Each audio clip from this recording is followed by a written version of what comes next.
Welcome to the DL. This is the show where we talk about everything in the truck and equipment repair industry.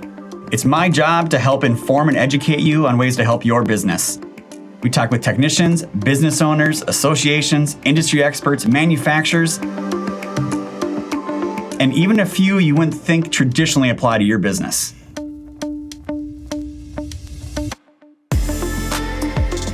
Welcome to another episode of the DL. I'm your host, Tyler Robertson. This is the show where we normally talk about everything on the maintenance side, but I gotta tell everyone, I am something of an idiot when it comes to actually how freight moves from point A to B. So I thought, how better to educate myself than to invite on an expert on actually how freight moves around the world, around the US at least. So I'd like to introduce everyone to Chris Jolly, the freight coach. Chris, welcome to the show. Tyler, hey, thank you so much for having me. I greatly appreciate the opportunity to speak with you, and I'm really excited about learning more about diesel laptops and yourself and really just talking about this industry. Well, before we even get into brokerage, which we're going to talk a lot about so we can understand that, why don't you give everyone a little bit of background on your experience in the transportation industry and kind of what you're doing now at your current business? No, definitely. So I started out in this industry. My dad was an owner-operator. So he drove for 35 years. My uncle drove, grandfather drove, and then I got into the freight market as a broker back in 2011.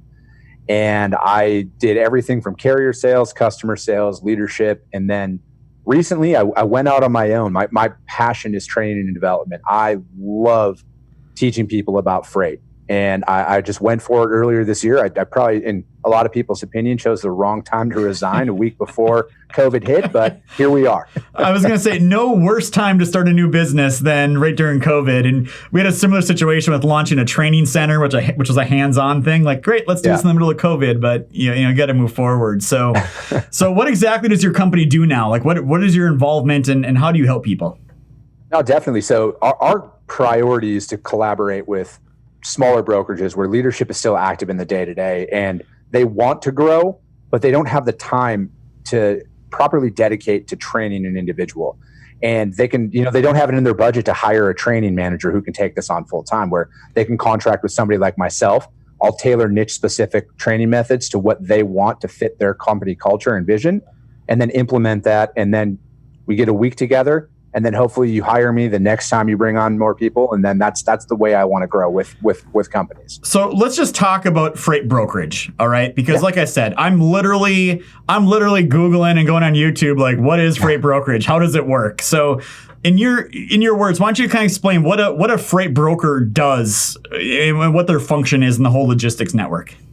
Yeah, definitely. So a freight broker is an extension of a shipper's transportation department. We are there to help them source trucks, and they don't have access to those direct relationships that we have. We provide them with capacity that they might not be able to find on their own. And we are in and out of every company trying to solicit their business to help them grow their network, and help them move their goods from point A to point B, because since the first shipment was moved whenever in history, it's not going to change. We're going to pick up at point A and deliver it at point B. Yeah. So why do these shippers, are these typically people that just are manufacturing things or just trying to get things hauled? Or why do they not have their own broker or their own employees doing this? Why are they contracting that out to someone else? Because there's a lot of headaches in this industry, Tyler. There's a ton of headaches. And you know what? Sometimes, I use this analogy when I was brokering. 95% of the time, everything goes as planned. But when that 5% goes wrong, it will consume 95% of your day. So they're like, honestly, we're out there to provide solutions for our customers. We're there to take those conversations off of their plates for them on why trucks are running late and everything else. That's our job. That's why they're paying us. All right. So I hear all these different terms in the industry, and I follow freight waves a lot. I'm always curious. I'm trying to pick up the terminology here. I hear brokers, I hear 3PLs, digital brokers, marketplaces. Are these all the same thing, just doing them a different way, or are they different companies? What's going on there?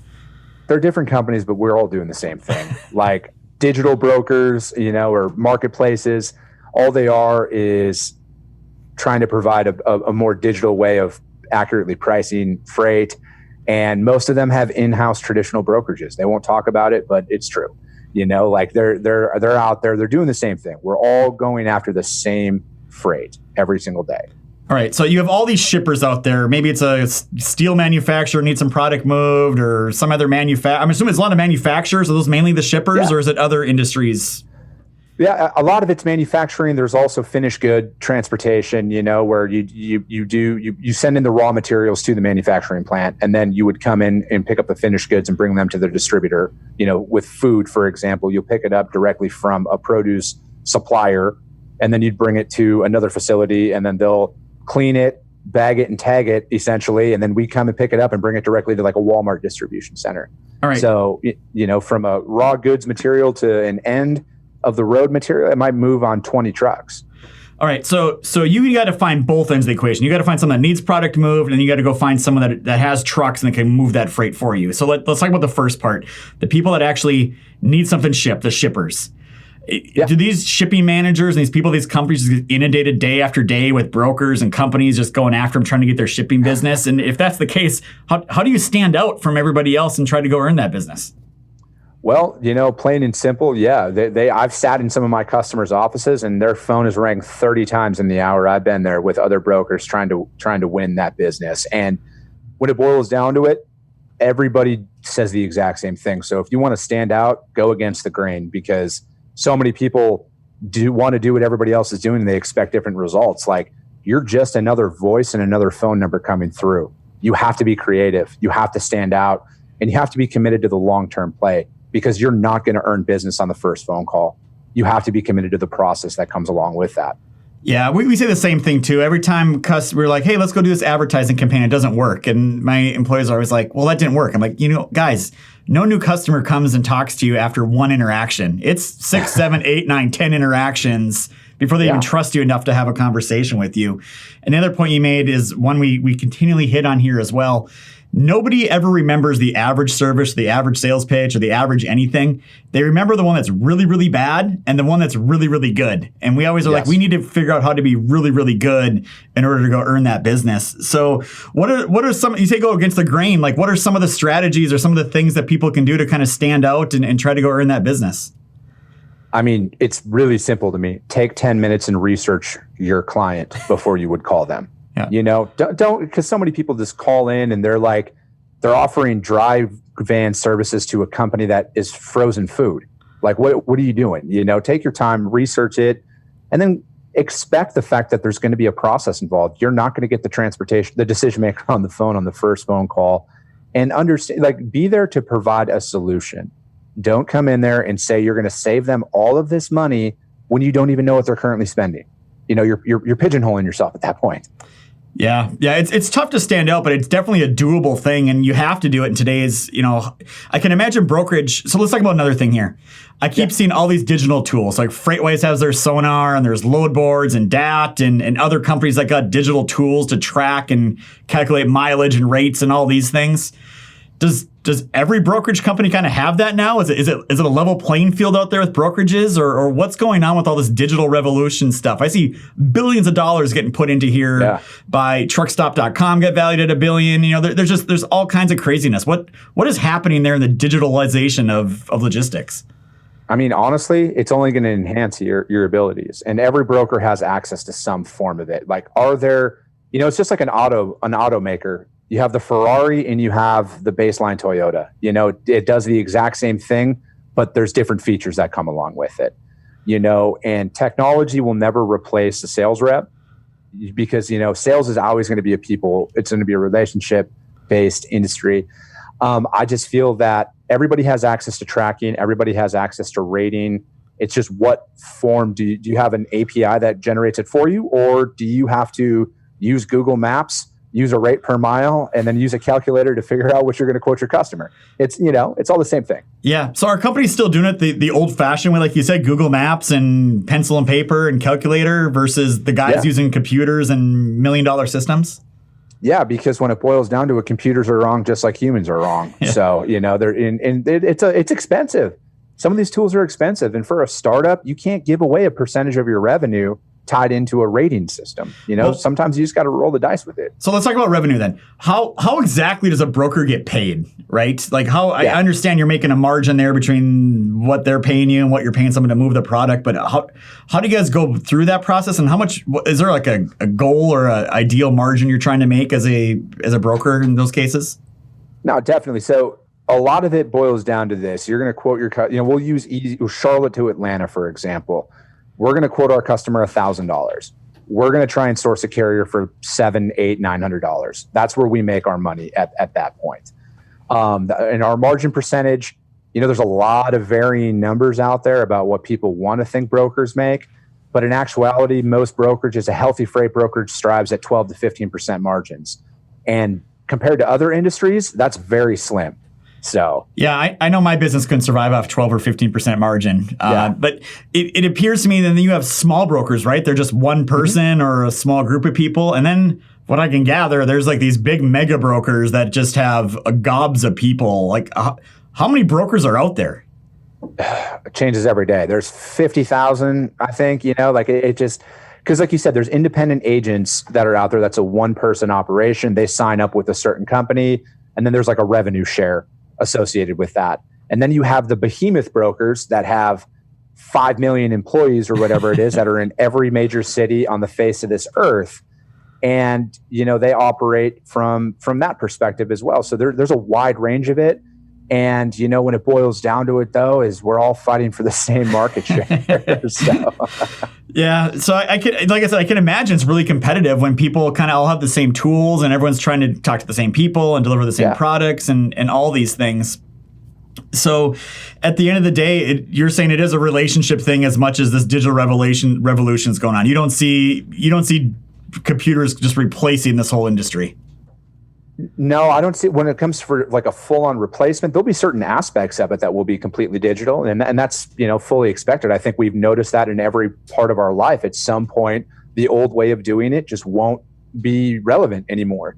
But it won't replace a freight broker entirely. There's no way that because otherwise, freight brokerage has been a thing since the late 1800s. If it hasn't been, in the last 100 years, chances are we're going to be around for a little bit. So can you try to walk me through like what's an average day for a freight broker? Like, is it mainly just making sales calls, trying to find shippers? Is it dealing with issues? Like where do they spend most of their day, or how does that usually work?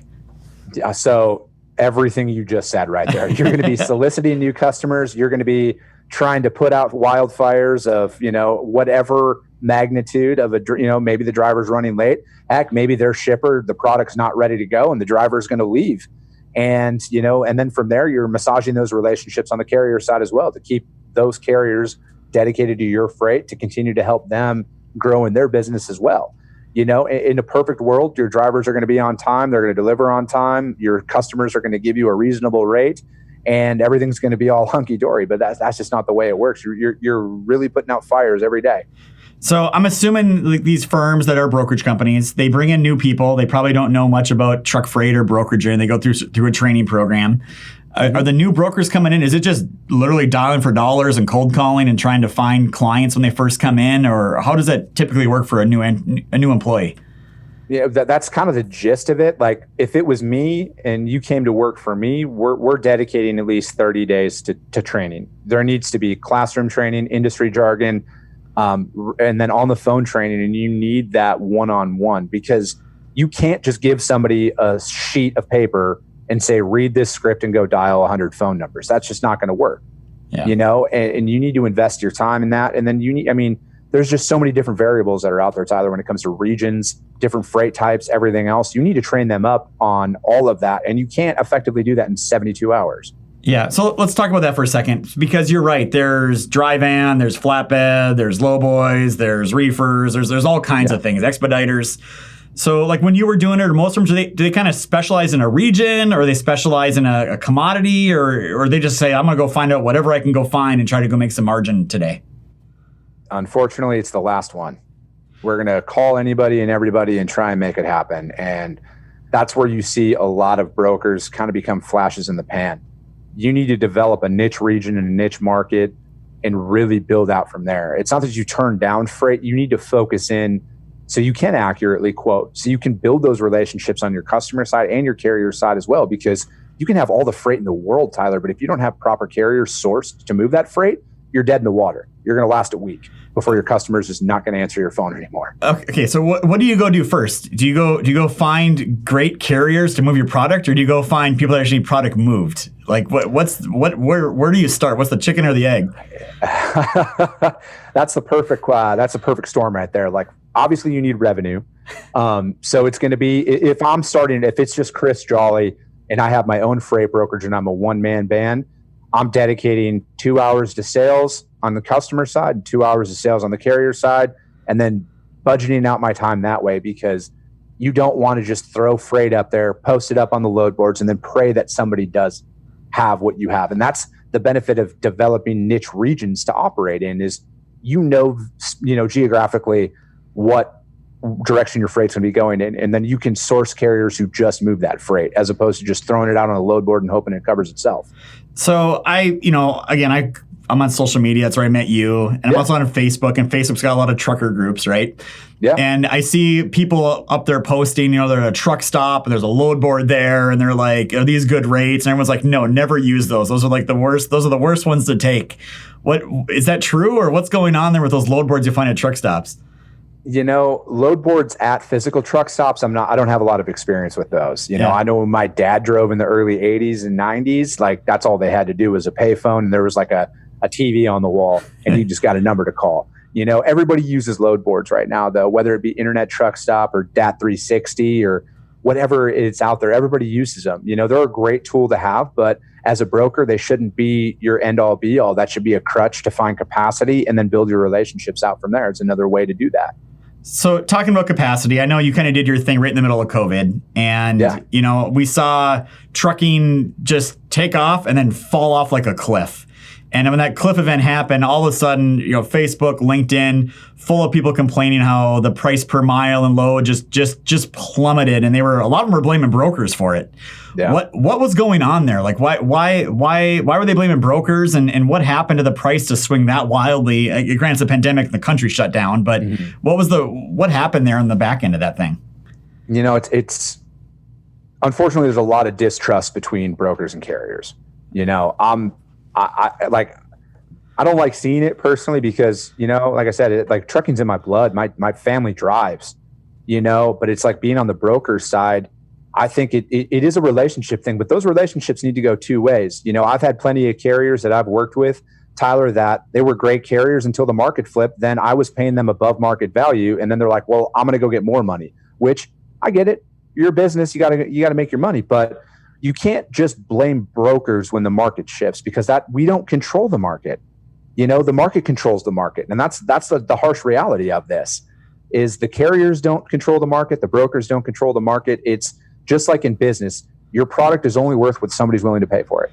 So was this a case of brokers? I'm sure there's like every business, right? There's good businesses and people that just, hey, I'm going to go gig and make my money when I can. Was this a case of brokers that were getting paid a pretty fair price from the shipper, and then like, hey, there's a pandemic going on, people need freight, I'm just going to go lowball the price to move this freight and hope somebody gets it? Is that kind of what was going on that was driving that down? I'm sure there was a lot of that going on. I'm not going to sit here and say that wasn't going on, because there's people out there that do that. They want to drive the rates down. They want to pad their pockets with no regard for anybody. That's in any business, in any industry. That's not just a trucking problem. That's a business problem entirely. That's an ethical problem at that point. I'm not of that belief system at all. I want to pay the right carriers to haul my freight. I don't want to go for the cheapest rate, because customer relationships are usually held on by a Band-Aid. And you don't want to rip that Band-Aid off because you're trying to put an extra $50 in your pocket. So let's talk about the relationship a little bit, because you're obviously the broker is in the middle there and trying to get, hey, that shipper, I'm going to take care of your product, right?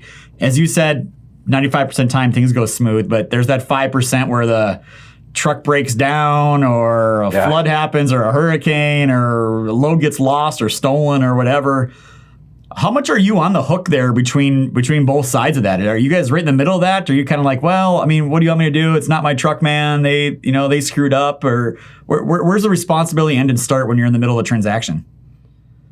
That's a personal preference at that point. Me personally, I own the truckload. I'm a direct representative of my customer, and I'm a direct representative of the driver that I source for that. I'm fully invested in it. I wasn't always that way. I tried to play the game of the low ball broker and, do all those things. But man, it just doesn't, you don't prove anything and you don't gain anything from that. So you know what? It's all boils down to communication, Tyler. Things happen. We're dealing with man, machine, technology, weather, everything breaks down, everything goes wrong. You just need to communicate that. Yeah. We had the same. I was a service manager for a while, my previous career here before I did diesel laptops. And that was one of the things I noticed when I was a service manager, came into the shop, is they wouldn't communicate with the customer. There'd be 25 technicians working on stuff. There'd be 50 of them lined up outside, and customers are calling all day long. What's going on with my truck? What's going on with my truck? What's going on with my truck? And I'm like, all you guys are doing is just pissing them off. Like they're just now they don't know, they can't plan their loads. Their driver's in a hotel. They don't know if they should rent a truck. You're not telling them anything, and you're making the problem 10 times worse. Like, you guys need to call every customer at least twice a day and give them updates. And they looked at me like I was nuts, and they're like, do you realize that's like, 60 phone calls just, with that many trucks? I'm like, yes. I do realize that's what it is, but they need to know. Even if it's like we haven't started it yet, but we're going to start it tomorrow at 3, that's more than they had before that phone call picked up. So I can imagine it's like that when you're delivering a load. Someone's expecting it on one end, and the other end was expected to be there, and it doesn't show up. And if no one's communicating, things can get pretty ugly pretty quick, and you're the one that's put your reputation on it. Exactly, because it's like, for us as a broker, not only do you have your customer, but you're delivering to your customer's customer. Okay, so it's like when a driver's running late, make that phone call for your customer. Call the receiver. Let them know that. Let them know that right away, because you know what? Like I operated in the last couple of years of my career in over-dimensional and heavy haul freight. We're talking crews that were flown in specifically to offload these trucks, assemble them, and get out of the way. So that's all it boils down to is, I've been hit with massive fines from my customers because I didn't communicate. And that is why I take it upon myself to over communicate. And what I tell my customers is, good, bad, or indifferent, you're going to know what's going on with your freight. So how much are you guys attached to the whole transportation thing, from a sense of insurance or safety, or that truck that you broker a truck and it steals the load, you never hear from that driver again, right? It's just gone. Like, are brokers on the hook in those cases, or are you guys just kind of, well, it's not my fault, it's that guy's fault? How where's the liability start and end when in the brokerage business? For me, if the driver steals a shipment, I've had this happen, unfortunately. We're on the hook for it. We have to buy the cargo. That's why we have cargo insurance. Is it a requirement by law? No, but reputable brokers have cargo insurance. They have liability insurance. They're covered in those situations because you know what? Things happen in life. And I don't have $50,000 in cash to spend out of pocket. So that's why you have insurance. I can imagine. I remember talking to one guy, this is in northern Wisconsin, and I was talking to him. He got a load from Jack Link's beef jerky, right? Yeah. And he didn't really put any insurance on anything. And, they were, in a part of town they don't like to be in. And someone came up at a stoplight and, opened the back door and started throwing out boxes of beef jerky. Oh. And he's like, I didn't realize it, but, when beef jerky is $8 or $10 a bag and they grab a couple of them, he goes, that added up really, really quick. You don't realize you're hauling. I didn't realize we're hauling $500,000 loads of beef jerky around. But it can hit you quick. Exactly. But that's a community. Like, why aren't you knowing what's in your truck though, and how much it's worth? Like, that's on the driver at that point. If I own that company, I need to know every little detail like that, so I can buy additional insurance if I need to. Yeah, I can imagine. So let's go back to your business a little bit here. Like, you started, resigned, started your business. I've started a business before. I know it's not easy at all. I know what we've gone through. How's it been going for you so far during a pandemic of all times? And it's challenging. It is, and whether it's a good market or not, it's going to be challenging. And, I've been fortunate to activate a few customers. I have a solid pipeline built up, but you know what? You really just need to keep grinding this out, because it is, you're not a 9-to-5 employee anymore.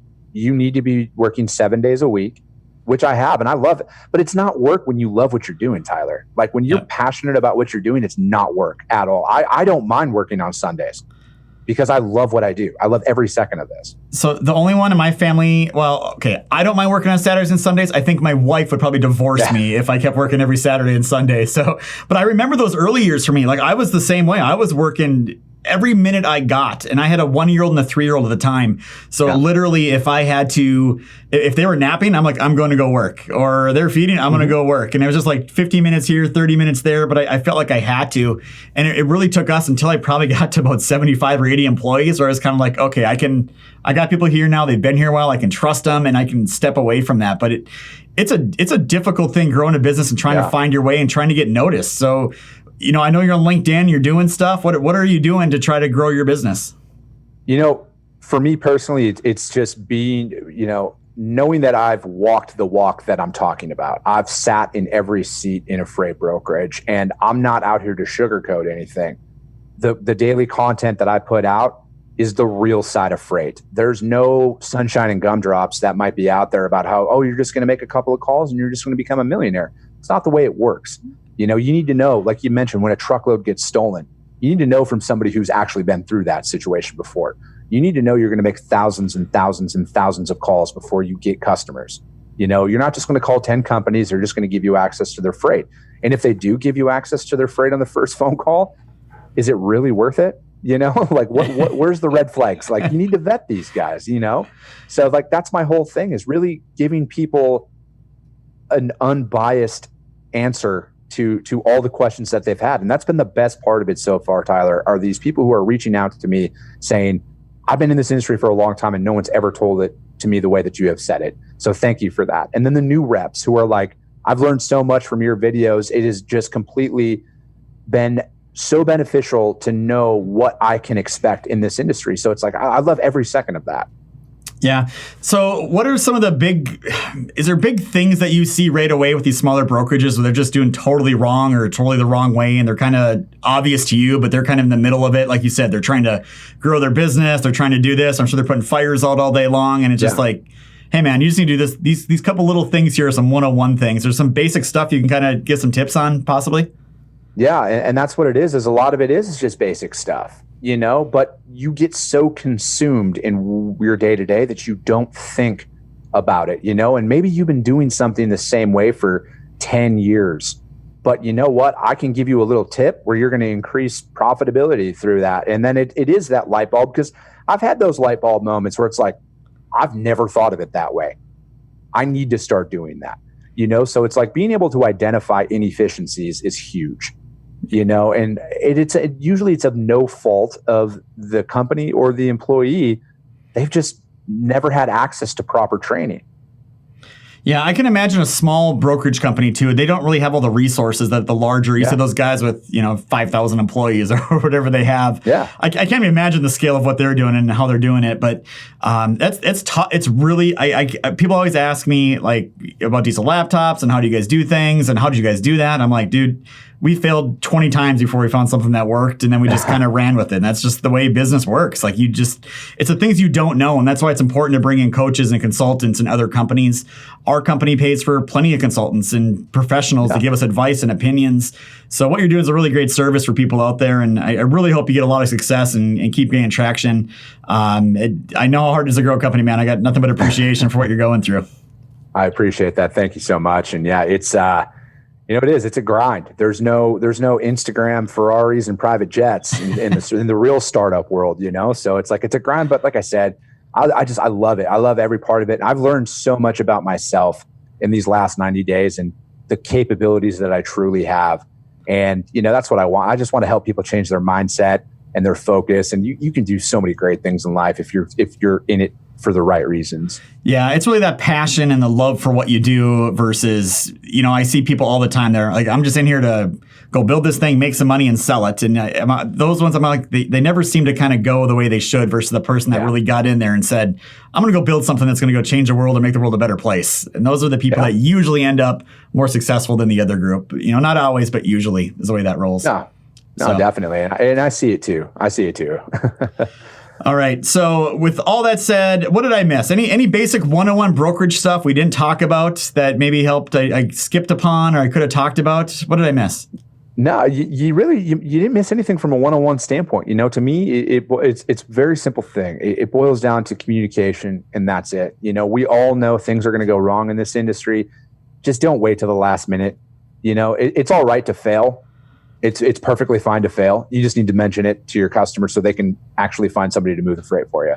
So I know you have a podcast show. I know you have the Freight Coach. Why don't you explain to everyone how they would get a hold of you or how they'd find you if they want to talk to you and learn a little bit more? No, definitely. You can reach out to me directly. Email is chris@thefreightcoach.com. And then communicating with me over LinkedIn, it's just Chris Jolly on there is the best way to be in touch with me. I'm on other social media platforms under @thefreightcoach, but LinkedIn and email are the best forums to be in direct communication with me. All right, so let me ask you this question before we sign off here. I do really well on LinkedIn. I do okay on Facebook. I've tried Twitter, and all I get are like single sexy ladies trying to connect with me about 20 times a day. What am I doing wrong on Twitter? I don't know. I get the same thing, Tyler. I'm still trying to navigate Twitter. Well, maybe we'll both figure it out one of these days. Yeah. So, all right. So everyone, that was Chris Jolly with the Freight Coach. Hopefully everyone learned a little bit of something about this. And as I sign off on every episode, it's not just diagnostics. It's diagnostics done right. Thank you very much for watching this episode.